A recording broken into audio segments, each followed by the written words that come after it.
Good day and happy blessed Friday. I was thinking about something,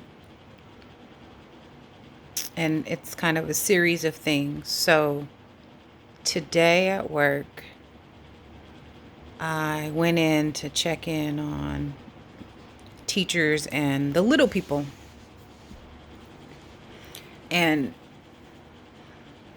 one class, they were just in group, kind of participating, listening to the teachers.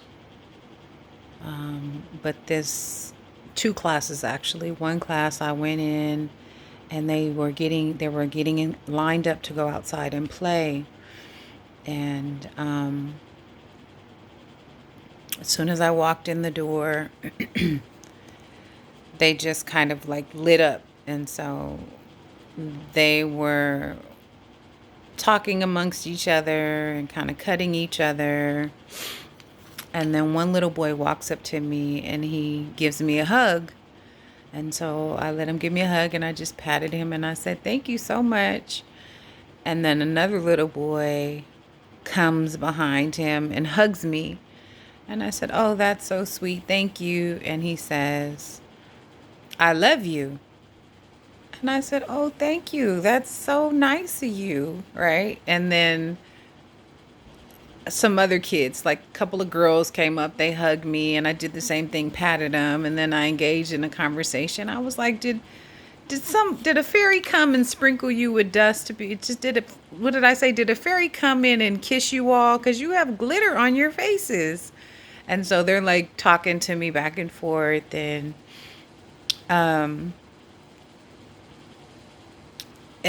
then one little boy who was, when he was younger, I thought, like, they are creating a baby thug, like, all BS aside. Like, he would come in with like wife beaters on and gold chains and sagging pants, and you could tell that he was watching some things that weren't good for him and his development, and his behaviors were so interesting back then.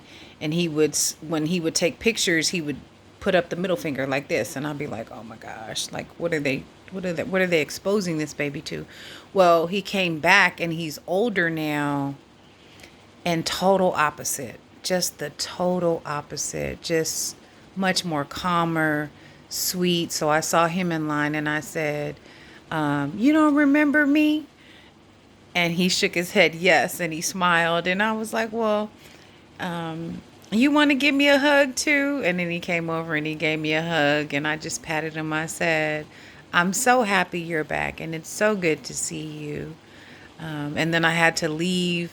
I told them bye because I felt like I was distracting them. They were all lit up and trying to come out the door. And so I said, "You guys do me a favor, back up. I want you to, get in line, listen to your teachers, have an absolutely wonderful day, and I'll talk to you later." And then I made sure no little hands or heads or toes were in the door, and I shut the door and walked out.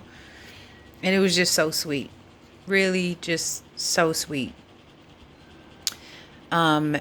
And so it reminded me of a conversation, not about young people, but old people, rather, that I was having with my son. And he was just like, "Yeah, mom, I hang out with a lot of older people, and they really just don't give a fuck, right?" And I was like, "Yeah, they're," and he was like, "Just like little kids." I said, "No, they don't.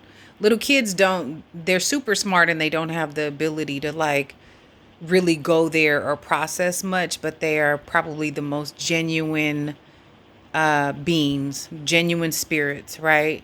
Because they literally are in each moment and they say what's on their mind." And don't think about if my words are going to hurt your feelings, because that's not their intention. They just are, again, in the moment and being completely and totally honest. And old people or older people are the exact same way. I think the difference is older people have gone through all the BS and have gotten to a point or a place in their lives where they literally give zero fucks about what someone thinks, how someone feels. And that's probably having to have carried that and held that for so long that they came into their own and they feel very comfortable with themselves.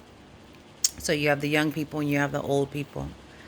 And then I thought to myself, based off of, and I too have a lot of older friends, right? So I agree with my son.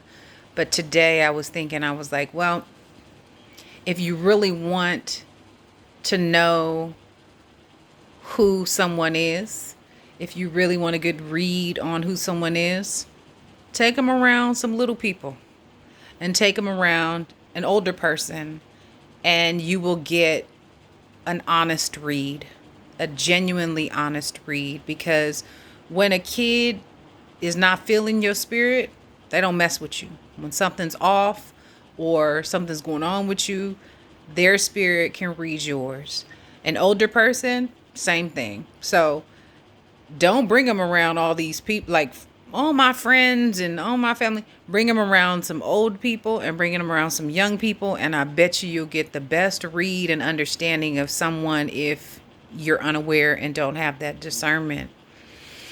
Because sometimes we discount young, very young people, and I'm talking about, I work with the population of 0 to 5, and they are just brutally honest. Like, I've seen them go in on somebody, right? There was a woman who worked at the school, and she came in to visit the class, and it just, I fell out laughing because she sat down at the table and they were doing art, and they were like checking her out, and they were like, I'm listening to the conversation, and they're like, who are you? And she's just like, oh, I'm just here to visit. And they're like, you're not a teacher. And she's like, no, I'm not a teacher. And they were like, we don't have to listen to you. We're not listening to you. And just kept going in on this woman. Now, I know that this woman is an interesting person, but to hear it from the young people's mouths and the ways in which they were unable to like relax around her and they were giving her a hard time, I was like, they're giving her a damn good read. So just the thought, don't discount young people, and definitely not older people. Young people have that fresh, young, spry spirit, and then the older people have that seasoned wisdom.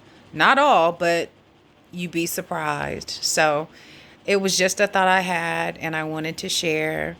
Thank you for listening. Have a blessed day and take care of yourself. Peace.